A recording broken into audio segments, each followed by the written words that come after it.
What's up? Welcome to the Confluence.VC podcast. This podcast is meant to give you a personal glimpse into the next era of investors and operators.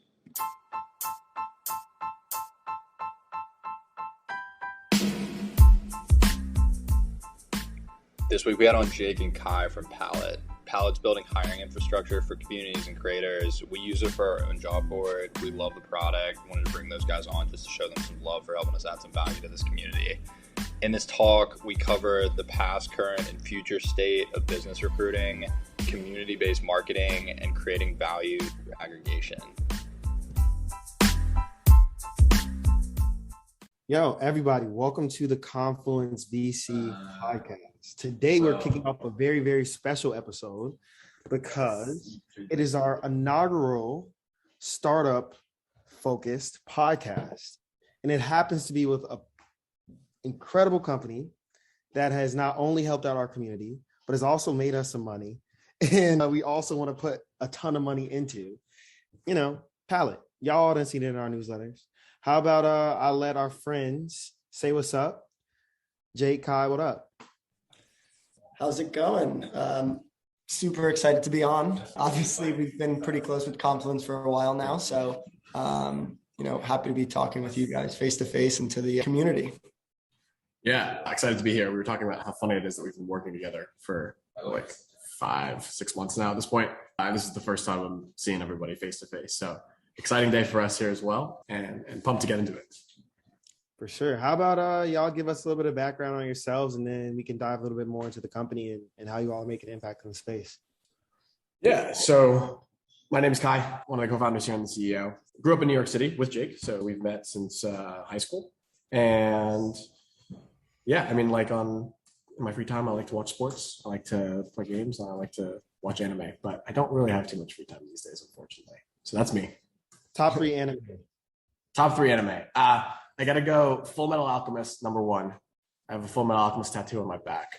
So basically has to be number 1 for me. Okay, we actually have to get a picture of your back and then put that as the face card.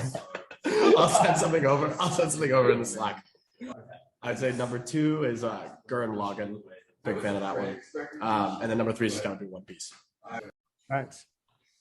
Awesome. So I'm Jake, like Kai said, also from New York. We went to high school together. I ended up going out west to Stanford for college, where I wrestled on the team over there. Also interested in sports, not quite as interested in anime, though Kai has been working for upwards of 8 years to try to get me involved. And I've kind of been refusing since, but who knows? Yeah, so that's basically it.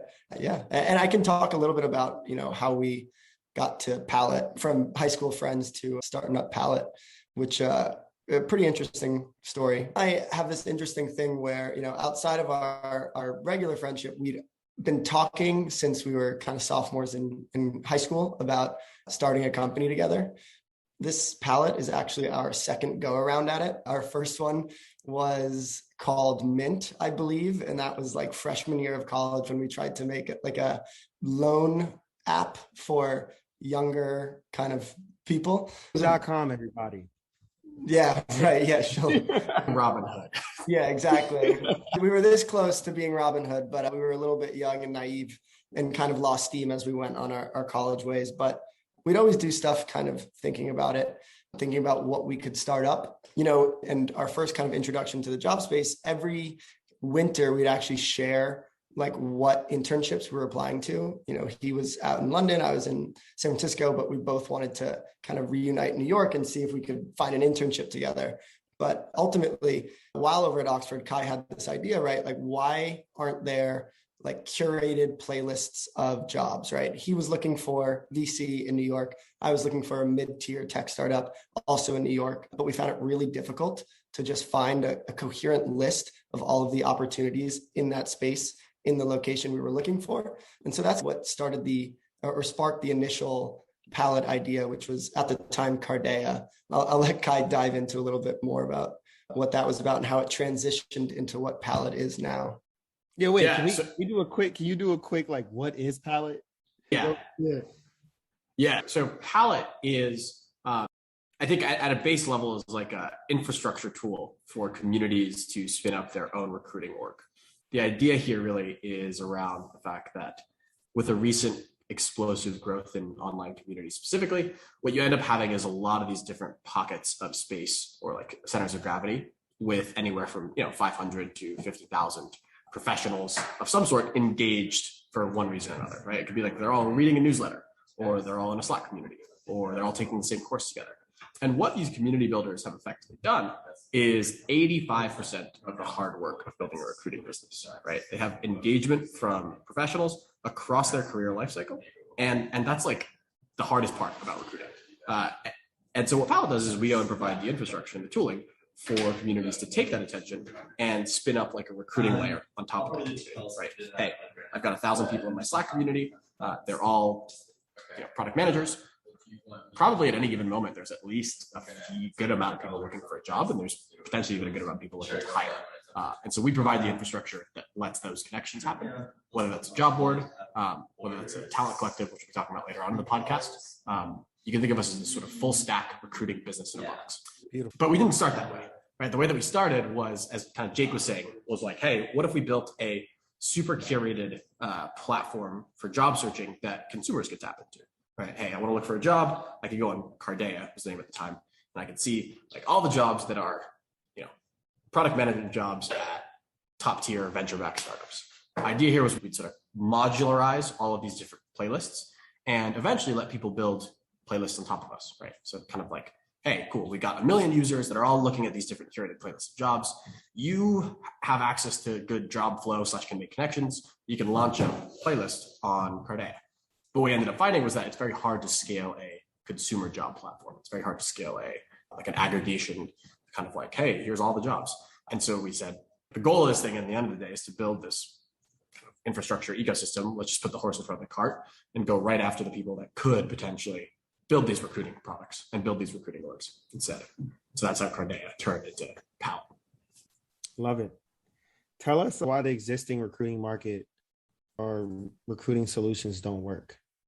Yeah, so I think it's interesting. I think fundamentally, when you look at recruiting and when you look at talent, it's a space that doesn't innately play well with tech, right? All of the things that make tech companies really great don't apply nearly as well in the recruiting space, right? Which is, I would say the most important one is like positive network effects, right? Like if you're going to build a really great tech platform, an aggregation platform, you've got to have positive network effects, such that the more people that come on, or at least neutral, the more people that come on, the better it is for everyone, or their experience isn't degraded at all. In talent and in recruiting, what you actually end up getting is like negative network effects, right? So if I'm on a platform with 1,000 hyper curated developers, like I have a really high value from that. But then if they go and add 10,000 more or 100,000 more or 1 million more, eventually all of that signal gets lost. And what you just end up with is one big database of a bunch of people. And that like CRM or that database is basically the best thing that tech can provide to recruiting. And LinkedIn has gone and built the best version, right? Like you're not going to go build a better database of professional profiles than LinkedIn's done. So in that sense, the reason that I would say these things start to break down is because all the signal gets lost, right? If you're going to try to build a competitor to LinkedIn, you have to find a way to bake in signal. You have to find a way to bake in curation, and inherently that's an unscalable value prop. And so that's why kind of like the way that we see it is we're not trying to build one platform with 100 million users. We're trying to build 1 million smaller platforms with 100 users each, right? Where the exact needs of those users can be satisfied by the community, by the services that are on top of it, by that curation. Got you. Can you talk a little bit about just how big the recruiting market is? Yeah, that's one thing that we found really early on is that it is a huge market. And that's evident by the fact that the margins are super high, right? And that's something that we talk to creators and communities about all the time when we're onboarding them onto the product. It's just that there's a lot of money to be made in the space because everyone is looking to hire, right? And right now, I think we all can feel it. It's a candidate's market.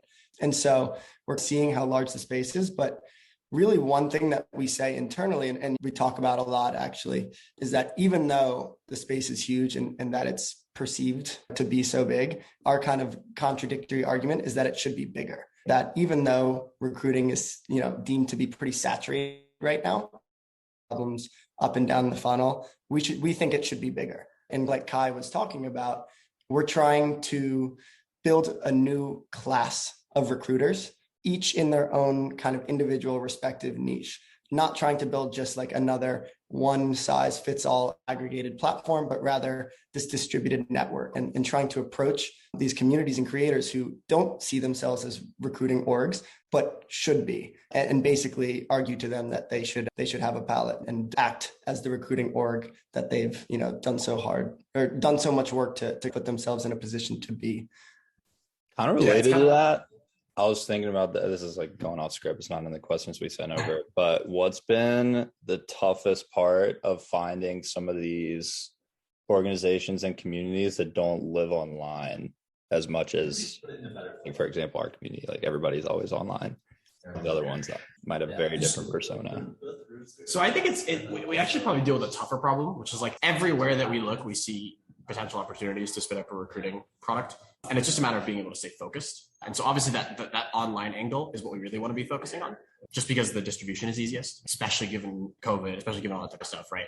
If you have a newsletter, we're more confident right now that you could reach everyone in that newsletter than if you have a meetup group or if you have a conference. But we've done work with hackathons, in-person events. I think college clubs are a really interesting segment. I think even company alumni clubs, and like, hey, we'll grant access to everyone who leaves the company to this Pallet, and they can find really cool opportunities afterwards. Speaker series events, like I think basically the way that we see it is anywhere that there's engagement from people, even if it's ephemeral, can have a recruiting org spun up around it. And the results that we've had at hackathons thus far have been really cool. I think just for us, it's a matter of staying focused, right? If you look hard enough, there's people hanging out literally everywhere, right? Co-working spaces, something like, I don't know, Soho House, all these places. But we just got to stay focused and make sure that we're building in the right direction. Yeah. Have you guys found, because Jake, I remember we were going back and forth a couple months ago on all the data you're collecting and you're trying to get signal on like strength of communities. Did you have any major takeaways of like some things that communities that ranked stronger within that or layering? Obviously, I was thinking having different media components where then you could use that to advertise the job board would be one of those. But was there anything else that caught y'all's eye? Yeah, that's something that we've paid a lot of attention to, right? To see if we could diagnose what community is going to be successful before we even, invest the time in setting up and launching them. The kind of short answer is that it's really difficult. And there's a lot of different data points that contribute to it. Obviously, size of community is a big one. If you have access to 50,000 people versus 500 people, you're going to have different effects and different levels of success. Prior business relationships. And we look for that, not necessarily do people already pay them for jobs, but do they have advertising sponsorships, right? Do they interview people that are in hiring positions at different organizations? We look for intangible evidence of reputation, right? Are they someone that gets engagement on their posts or in their community, are getting shouted out by engineering lead at Airbnb or something like that? And so there's a lot of different things that go into it. And I think the Pallet team's gotten pretty good at determining who has a pretty good shot at success. But again, it's not a science. And that's something that we communicate to our partners when we set up with them. We often get asked, can you predict exactly how much I'm going to make in my first year? And we have to say, no. We can give them a band based on what we've seen in the past and what we can see from their different data points, but it's a little bit unpredictable, and that makes acquisition a little bit challenging, but also a little exciting because we're often surprised pleasantly by a community that we think is going to do pretty well and then ends up doing spectacularly.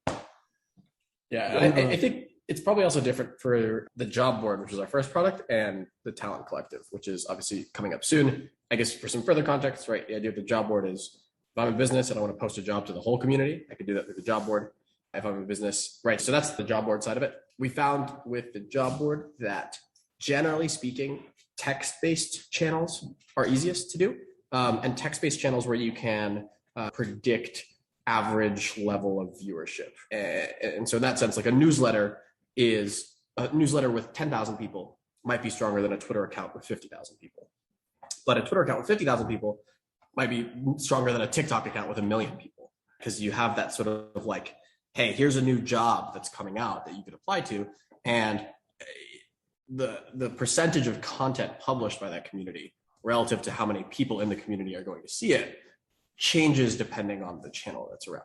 And so that's something we found with the job board at the very least. But again, like kind of like Jake said, hard to predict down to exact science. Yeah. I just had this idea for you guys. I was looking at this company to shoot you the URL and the link here. It's called Convert Calculator. And essentially what they do, they let you spin up like user-facing calculators where you determine the inputs, and then you let like website visitors just type in those inputs and then get like calculated output from it. So if you have like more data, it could even be like benchmark data for you guys, like, oh, I have this many followers, this is what I expect conversion rate is, this is the pricing. You can plug that in, and somebody that's building a trust profile, it's like, oh, this is very appealing. I could potentially spin up a job board and get like this much revenue a month. Awesome, cool. I don't know if that's of interest, but I just came across that company as top of mind. No, definitely interesting. And that's basically what we're trying to work towards. We've talked about that for a while. How cool on the landing page would it be if, as you're debating whether or not you should sign up to run a Pallet, you can input 5 different factors and see the output of how much you'd make based on maybe how much time you'd have to spend doing it. Well, Yeah. on the flip side of that, though, there's the conversion of like people actually applying and getting the job. Like, how do you all You want to re-ask? Oh, like, oh my God, that was a terrible question.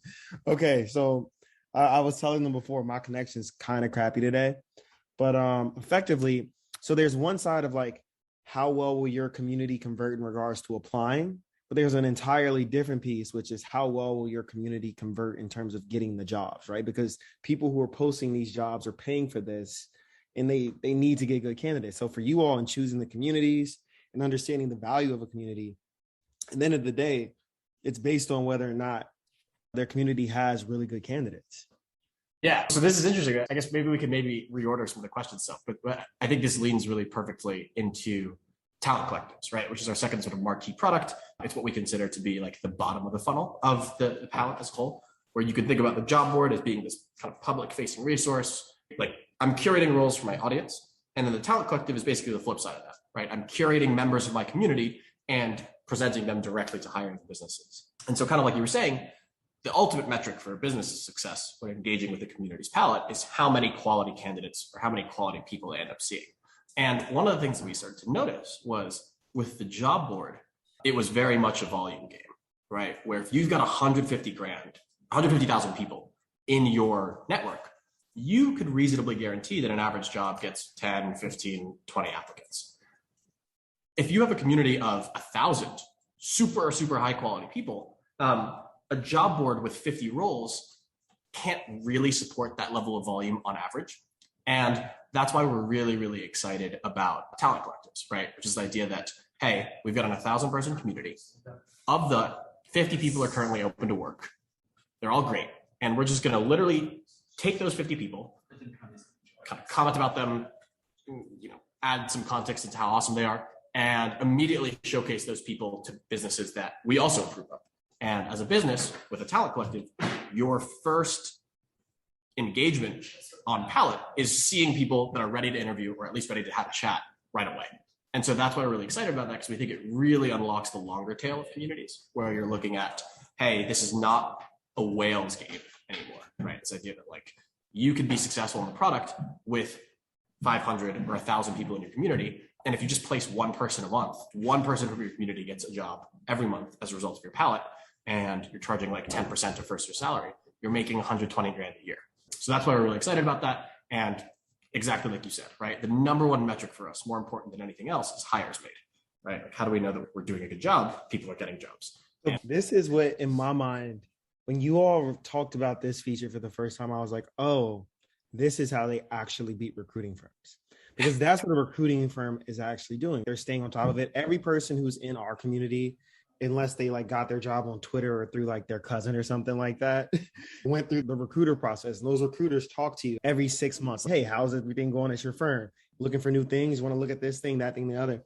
It's because they know you're qualified. They know that you probably are on like a 1 year to 3 year like job replacement cycle.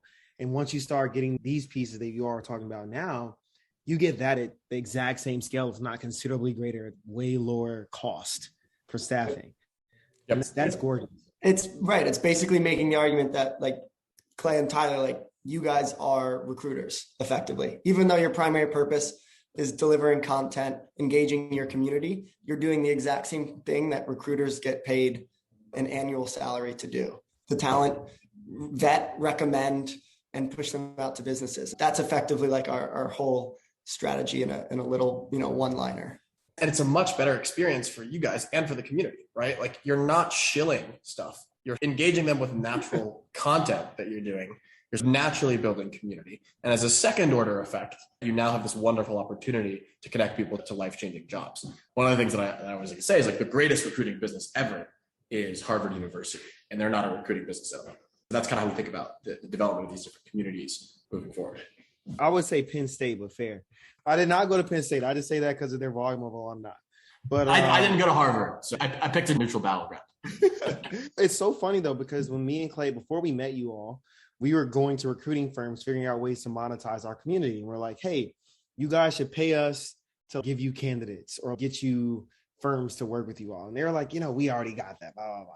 And now with this new feature you all are dropping, we are them. And it's like when you try to get Facebook to do a partnership with you and then they buy you for $18 billion, 3 years later. Anyway, man, that's really, really dope.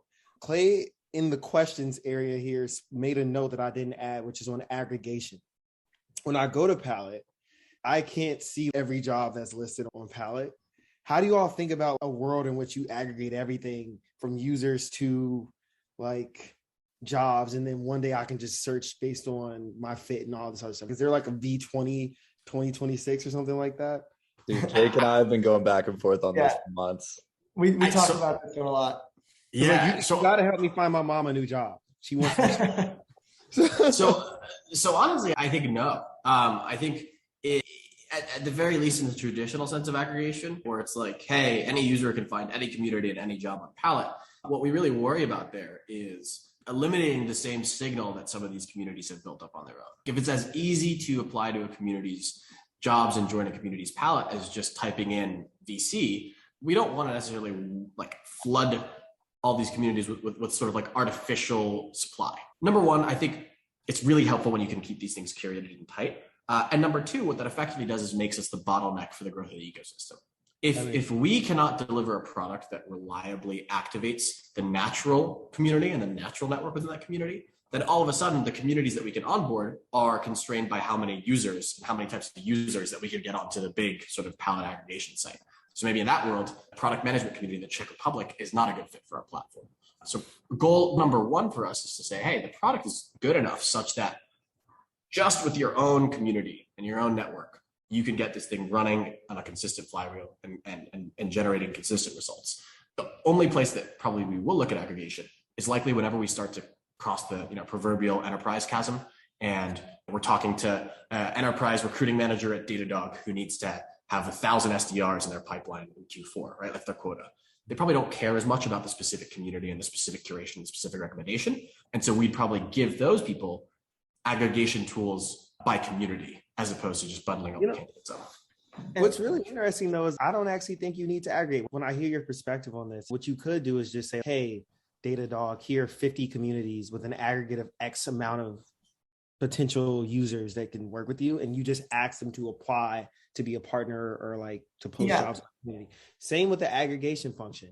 If I wanted to say my mom wants to look at these 4 types of jobs, you could just say, here, 20 communities, you can apply to be part of any of them. And if they let you in, it lets them keep that curation layer. Yep. You're thinking about it exactly the way that we think about it. And a good example of like how difficult it is to successfully aggregate and recommend jobs is LinkedIn itself. And if you go on LinkedIn, who has all of the data in the world about you and 750 million other people, they still can't really recommend you a good job. Maybe 1 in 5 makes sense. But I go on LinkedIn, I check out what they know about me, and they think I'm a D1 basketball player, right? Which isn't true. And they're recommending me retail jobs in Trenton, New Jersey at a Verizon store because they just can't quite figure out what I'm actually looking for. And so we're never going to try to pair individual to specific job or specific role or even specific company or vice versa. We're going to try to pair, when we do go down this path, we'll try to pair company to channel or individual to channel, like you were talking about, which is a much easier task. Not saying, hey, candidate, here's the perfect job for you, but hey, candidate, here's the perfect channel for you to go and find that job instead. We can safely assume that in this community, there's at least a few jobs that make sense for you.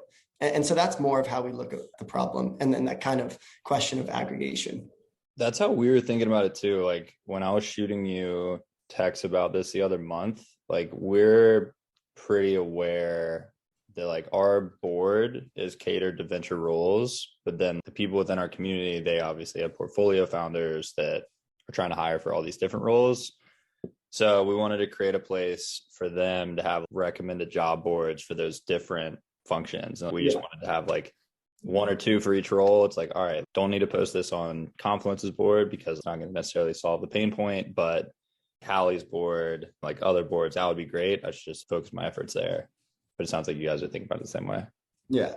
So people can't see me because I don't think we're going to post this in this video, but I have my evil pinky to my mouth right now because I'm thinking pyramid scheme. Can we have some job boards, bro? I would love it to be able to host or advertise other people's job boards on my job board. Yeah, that's also an interesting question. And we've obviously thought about that a little bit. I think it relates to what Kai said about what types of communities and creators we go after. We just have to stay focused at this point. We're building up the ability for companies and different entities to effectively advertise directly to communities.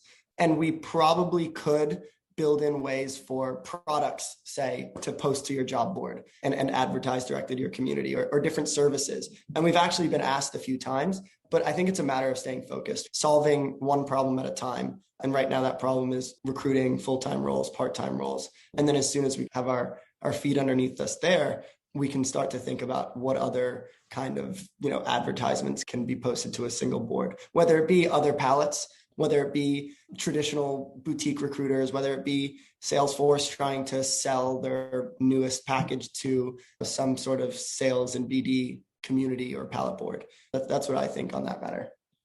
Yeah, I think the idea of sharing roles and potentially even sharing candidates, right? If we're looking at it purely from the job angle, where, hey, like you guys see that someone in the Confluence community wants to move into traditional finance for whatever reason they might want to do that.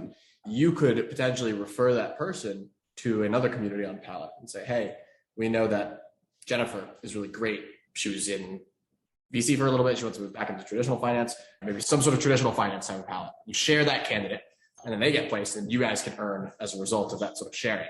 That model is one thing that's quite interesting to us and we've been really looking at. Yeah. Or on the flip of that is just like, hey, we have a job. It hasn't been filled yet. We're the source, but if we push this across our 5 friends, like we know Megan, we know Allie Rhodes, we know all these other folks, like, hey guys, we'll give you 70% of whatever if you place, totally. Like syndicates effectively. Like, can we make some job syndicates? Yes. That'll definitely be coming. It's part of the larger umbrella. We beta that for you ASAP. So the network effects that you get as an early user of this is the source is phenomenal. We call that like under an umbrella that we call like multiplayer mode, which has been something we've been noodling on for a decent amount of time, which is number one, like how do we enable the communities to play with each other? And then how do we also enable the people in your community to potentially earn as well? Where let's say you got someone who isn't looking for a job, but they know a fund that's hiring. They bring that fund into the Confluence Talent Collective and that fund ends up making a hire. You could also split the payout with that person who brought in that fund. So there's a lot of fun stuff. We fully volunteer. We will do that. I literally think that's such a game changer. Like there are way too many communities out there right now, but like only a very small subsection of them can actually provide income to their members. Like I think that is a huge game changer, especially like people with built-in networks that then they're just tapping into their networks in exchange for income. Seems like a no-brainer. I mean, definitely. There's more people in communities than there are communities. So if we can unlock the networks of all the people that are also in the communities as well. Yeah, I think it increases the total reach that we might have. I guess the one piece of that is just for everything that happens, the owners of the community or of the job board have to approve each new candidate to keep that quality bar there. Exactly. But let's say someone in the community is like, hey, I just quit my job. I got a bunch of free time. I really want to help other people get jobs. Do you want to let me like interview everyone that applies to join, right? Hypothetically. Whoa. And you're like, sure, we'll let you do that. And you can take 10% of the earnings that we get, Yeah. right? Like you can enable all sorts of crazy splits. Yeah, this is what Clay and I were talking about last week even, right? Assigning roles to different members of the community that you already have relationships with, right? Approaching someone that has a little bit of free time. Maybe they didn't leave their job, but they're open to investing more time in the Confluence community, saying, hey, yeah, we'll give you 7% of all earnings. And your role is to engage with businesses. Go out and do outbound and approach different funds and spend 5 to 10 hours a week just kind of interfacing with businesses and getting them interested in the Confluence talent pool, right? We've hired for this now. Yeah, I got my little brother. I heard it's your brother. I heard it's his brother. Yeah. Young Norris. Yeah, he's our BD rep. It's a family business now. Yeah. back to good old fashioned. Right. Yeah, and you keep it in can the do that family, baby. for all sorts of different roles within the collective. And the thing is like, yes, maybe in the short term, you're giving up quote unquote more equity of the collective, but you're just creating a bigger pie, right? By distributing the kind of responsibilities to 5 people instead of 2. You might be earning 80% of it instead of 100%, but you're earning 80% of 3-4x of what you would have earned on your own. That's how we're seeing it and how we think we can incentivize people in the collective, in the community to participate actively without necessarily having to be open to moving jobs and getting placed. Yeah. Well, okay. One, I want to do 2 things before we go into our quick fire. Okay. I want to give you credit. One, because I think that this has like an unspoken benefit, which is now people who didn't go to a top 30 institution, who are just passionate community members, can now have access to the best jobs in the world. And it actually like inadvertently has increased diversity across the board and access across the board. It was not necessarily inadvertent. I will let Kai take this one because we can talk about, you've unlocked a big tangent here, but Yeah, I'll keep it short. I think one of the ultimate like visions for us, right, is this idea that, hey, everyone in the space is trying to objectify the gatekeepers, right? That's what everyone's trying to do. I think that's fundamentally the wrong play. What you want to do is you want to create many, many, many more gatekeepers, because then what you're doing is you're creating many more doors. And you could let people prove their value and prove that they're great to a much larger set of doors and a much larger set of opportunities, such that anyone in the world can join a Discord server, contribute, provide value, and then be granted the greatest opportunities that are on the market. That's something that's really exciting and really at the fundamental root of what we do. right. And like that goes back to the whole signal thing. It's impossible to do that on LinkedIn or Indeed when there's no signal associated because they've reached scale. But if you are just a part of this private, much smaller community or collective, there is signal baked into that. And the recruiter, the hiring manager at XYZ company doesn't necessarily have to look at your resume and go, did he go to Harvard? Did he work at Robinhood? They can now effectively say, yeah, he's a part of, this collective. And that actually means something, right? Nobody's ever said that about LinkedIn. Oh, he's on LinkedIn. That means something about him. So that's what we're looking to do really, right? Create, credentialing systems for these different communities in regards to recruiting. Yeah, we got to do a thing where communities can put like hashtags in terms of types of people that they have in their community. We're working on it, I promise. This is making me think, Clay, we need to just like every month, we need to get our volume of jobs up. And every few weeks, we need to go to every single chat room and say, here are 50 jobs. Check them out if anyone's interested from every like type of demographic. Okay. The next thing, the whole point of this is to find startups that we genuinely believe in. And we like actually would put our own money behind or know that our community would. So tell us, what kind of investors or community groups, more so investors, because that's a lot of our audience, or like maybe potential hires, which you kind of got that on lock, right? Who do you want to know, or who should reach out? Who, if they email you or ask me and Clay to get an intro, will you say, yeah, maybe I'll take a meeting? So what's been really important to us is granting and incentive aligning with the communities that make up Pallet, because we're nothing without those communities. So at every round that we've done, before we start that round, we've gone towards the partners that we have and we say, hey, we're opening up a round. We're reserving a large allocation for the communities that we're working with. Do you want to get involved? And so 100% at the next round, like you guys and the rest of the people we work with are going to be the first people that we go to. That's super important to us. That I think is like a fundamentally like Confluence syndicate on the way. Yeah. So Confluence and anyone else who's a part of Confluence will innately have the opportunity to do so.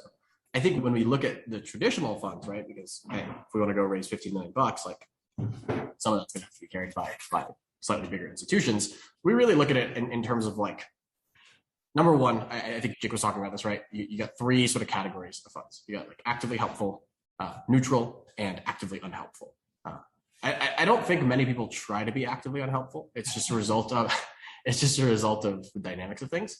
But we are more than okay with funds that know that they are neutral on the value addition and just want to be there when you need it. Like that, for us, that's very important. We want people that believe in us. We want people that can move quickly, and we want people that believe in us through thick and thin. So I think anyone that can be intellectually honest with the value they provide is really, really useful.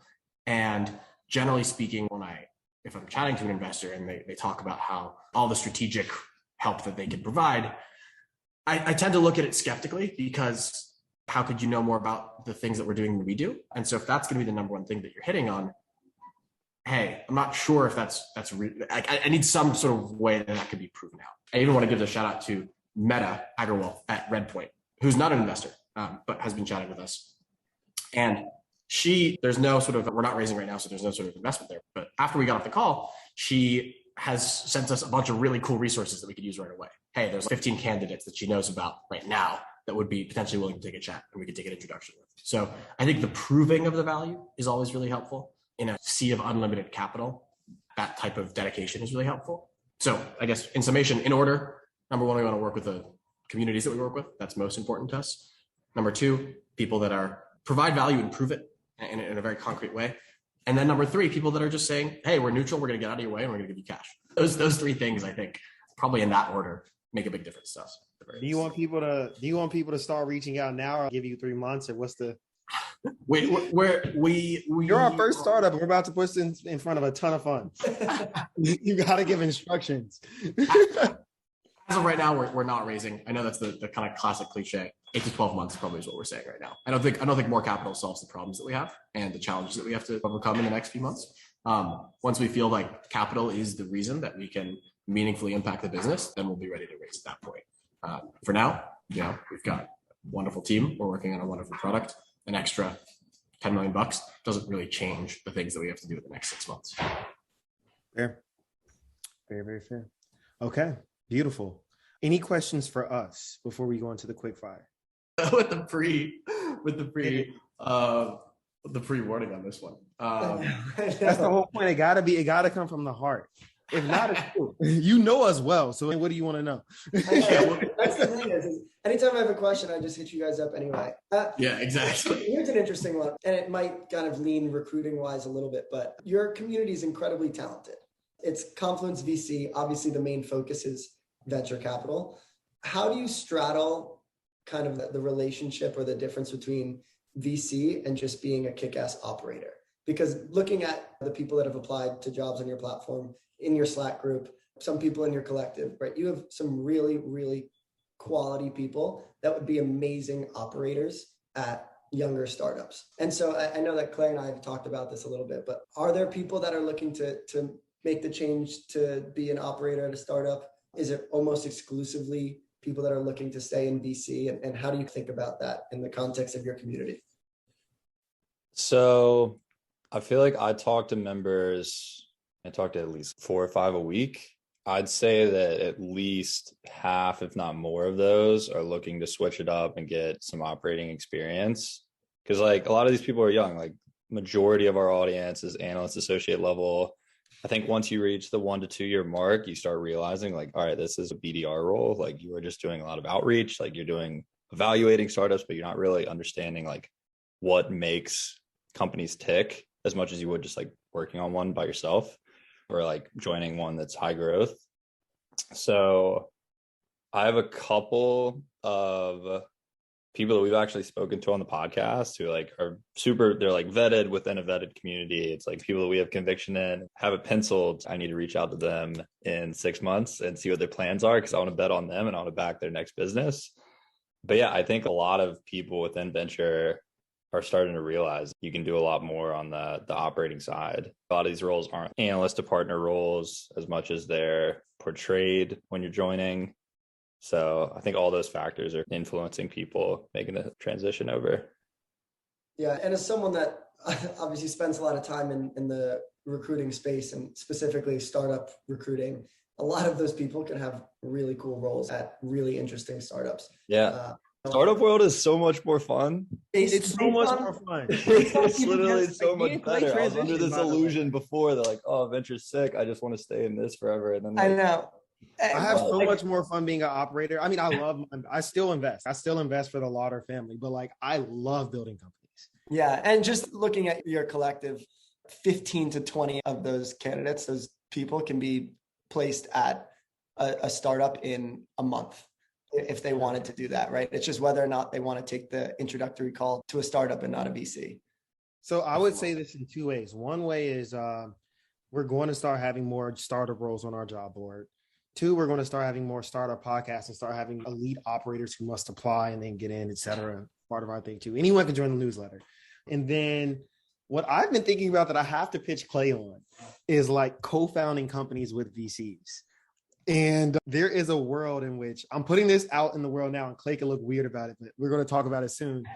We say, hey, VC, if you have an idea, or we have people submit X amount of ideas, and like we pick the top 3, and then we'll co-found with you. We'll pay you whatever amount for the first year or something like that. Assuming you quit your fund or go part-time at your fund and contractually make that real, and then we'll 50-50 the company. It's something that's been in my head heavily because me and Clay have had so much fun operating. Yeah. And, and then we'll just do we'll put all our jobs on Pallet, and it'll be I mean, you guys are basically, it sounds super sick. You guys are basically founders yourself, right? With the entire Confluence business, really, genuinely, right? We were talking at the beginning how sick your landing pages and your resource bank and all the work you put into engaging the community and using different outlets, like whether it be your Pallet board or you're going out and finding these partnerships and opportunities that grow Confluence. I would say you're pretty much running a business right now. I think you guys planted that seed. The first dollar we made was through you guys, and they were like, "Oh shit, we can start making more money through this." Yeah, money to put Audio, in now. if it's audio only, we're both doing fist pumps right now. So. Yeah. I mean, before that, we didn't really have any idea how to run a business. We're like, all right, this is kind of like a passion project, like not really making any kind of income on it. But they're like, oh no, there are like 100 different ways to monetize this thing without being scammy. So yeah, you guys opened our eyes to that. So you guys all the credit in the world. Why am I crying on the podcast? I know. Gangster tears, man. But Clay, now that your video is working again, when we first met you all, Clay's video wasn't working. And I guess this week is the first week ever that his video. No, I'm on a different computer. Everybody else, like you guys are like the first ones we've done in literally 20 weeks where my video's been on. So here's reality. If you want Clay to be on video, you have to pay him. But we can make this into like video content at some point. So it's in our memory banks. We'll ask you all for consent, of course, and then we'll make it dope. You have it, whatever. I think I've been going on and off with the camera at certain times. So if it works out, Kai's whole background, he's got like dogs back there and people. It's authentic. That's what real startup founders do. Like we heard people doing like strategy talks in the background. Yeah. We just got a bunch of annoyed teammates that I'm chatting it up. That's the only background. We're at time technically. I have 5 more minutes or not. It doesn't matter. Do we want to quick fire it or do we want to just say thank you everybody? Start banging on the door to maybe get $1 in it or a year or 2. I don't know. Totally up to you guys. Yeah. Let's see. Honestly, like the quick fire more like structured. One other question I think we can skip quick fire. I feel like we'll get more value out of this last question. So one thing we didn't ask you was just covering your launch strategy a little bit more, because I think it was genius. Like you guys were incentivizing the creators that you're working with to do the marketing on your behalf, which like you played perfectly. Like Lenny obviously had a big part in that. I'm sure he did a really good job with the onboarding packet, but we felt like we were ready to go once we started. How are you guys thinking about that, how are you able to pull it off? And then what advice would you give for other people trying to follow that same strategy of just having like referral-led growth? Yeah, I mean, first and foremost, that kind of referral-led growth or content-led growth or whatever it may be is kind of inherent to the product. Companies are basically paying communities and creators to have distribution access. And the best way to do that is for the community to use its distribution, right? And so kind of like you talked about, when we get one partner like Lenny, he launches on Twitter, on his newsletter, and ultimately to an audience of over 100,000 different people. And for every Lenny launch, we get another 50 to 100 people that want to run pallets. And out of those 100 or 50 people that want to run pallets, we launch with another 10 to 20. And it kind of continues that flywheel where with those 10 to 20, maybe the audience isn't as big, but it might be in a slightly different focus, right? One of them might be fintech, not product. And now we have 10 more fintech boards to launch with. And so we start to slowly take over different niches and different industries. And it's really, really good for our growth. Commonly, we get on conversations with creators and they're like, oh, we saw you on Twitter a million different times, right? And that was by design and really inherent to what we're doing. And if I would say, like, how can you emulate this as a different creator-focused company or community-focused company, it would be to provide value to the creators, to the communities. It can't be artificial. It can't be manufactured. You have to be doing something that gives them value and gives them a reason to go and post on Twitter or go and post on their newsletter. It can't just be kind of like a favor to you once. It has to be consistent.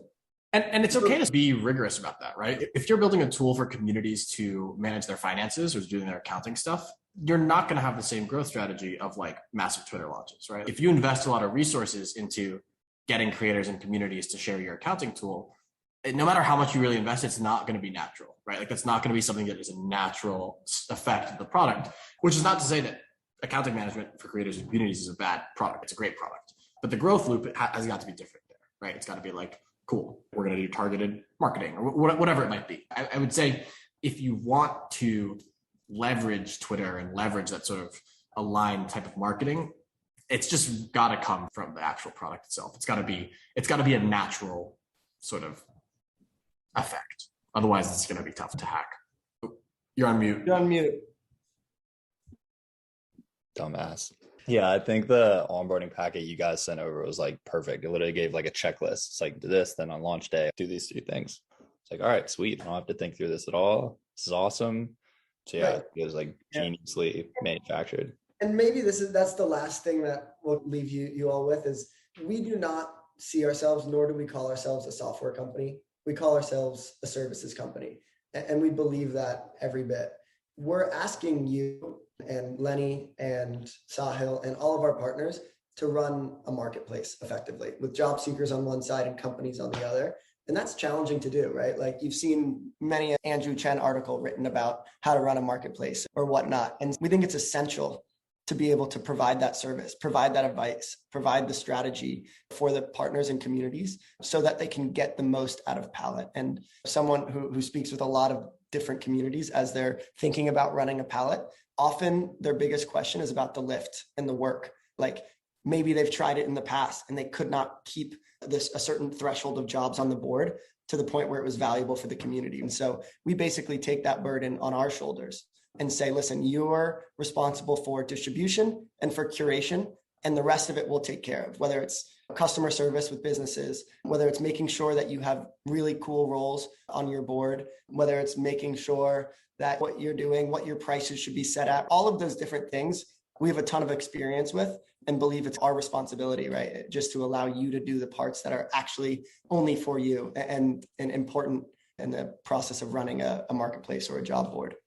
Yeah, I want to coin something for you all. You all are early mover on the marketplace as a service trend. And I think that lots of people move into this space. Everyone did the whole payment as a service, lender as a service, et cetera, as a service.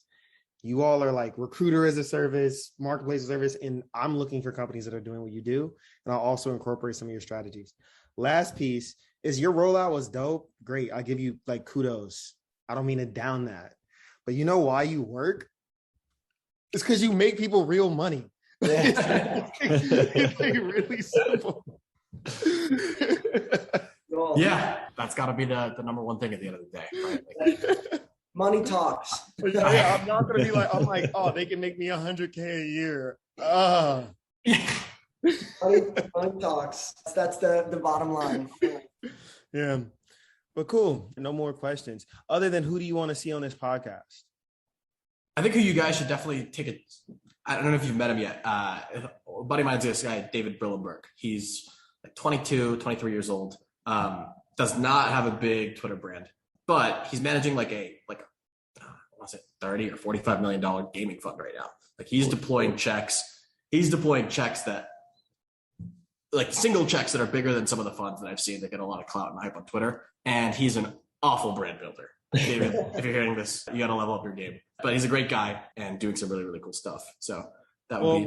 We're not interested. No, I'm kidding. Yo, please introduce us, and we would love to have him. Sounds good. Sweet.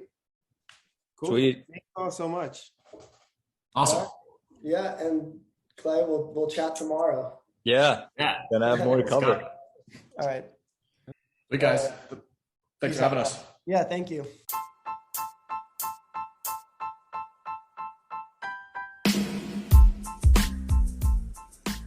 Huge thanks again to Jake and Kai for coming on, and we hope that each of you are able to pick up something valuable from this talk. If you're looking to get in touch with either of them, we've linked their social info in the description below. You can also check out the website at www.pallet.xyz. For next steps, if each of you have not submitted your info to become a member yet, you can do that through our website at www.Confluence.VC. And also, if you want to become a subscriber to the newsletter, we offer a ton of free resources in there each and every week meant to help you become better at your individual roles. You can subscribe there at www.Confluence.substack.com. Hope that helps. Hope to hear from y'all soon.